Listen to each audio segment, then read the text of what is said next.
بسم اللہ الرحمن الرحیم۔ شروع کرتی ہوں اللہ تعالیٰ کے پاک نام کے ساتھ جو بڑا مہربان نہایت رحم فرمانے والا ہے۔ نبی کریم صلی اللہ علیہ وآلہ وسلم نے فرمایا، اللہ تعالیٰ فرماتے ہیں، میرے ذکر کے لیے وقت نکالو، میں تمہارے کاموں میں برکت عطا کر دوں گا۔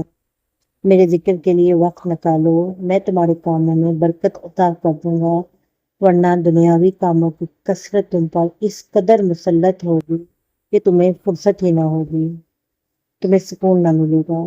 رسول پاک صلی اللہ علیہ وآلہ وسلم نے ارشاد فرمایا، جنت والے ہر جمعے کے روز اللہ تعالیٰ سے ملاقات کریں گے۔ جنت والے ہر جمعے کے روز اللہ تعالیٰ سے ملاقات کریں گے۔ نبی پاک صلی اللہ علیہ وآلہ وسلم کی نصیحت۔ رسول پاک صلی اللہ علیہ وآلہ وسلم نے فرمایا، دوسروں کی عورتوں سے دور رہو، دوسروں کی عورتوں سے دور رہو، تمہاری عورتیں بھی پاک دامن رہیں گی، اور اپنے والدین کے ساتھ حسن سلوک کرو، تمہاری اولاد بھی تم سے حسن سلوک کرے گی، اور اپنی اولاد والدین کے ساتھ حسن سلوک کرو، تمہاری اولاد بھی تمہارے ساتھ حسن سلوک کرے گی۔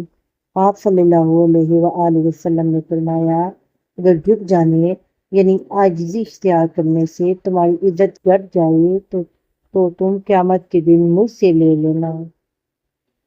تمہاری عزت گھٹ جائے تو قیامت کے دن مجھ سے لے لینا، عاجزی اختیار کرو۔ اللہ تعالیٰ عمل کرنے کی توفیق عطا فرمائے، آمین ثم آمین یا ارحم الراحمین۔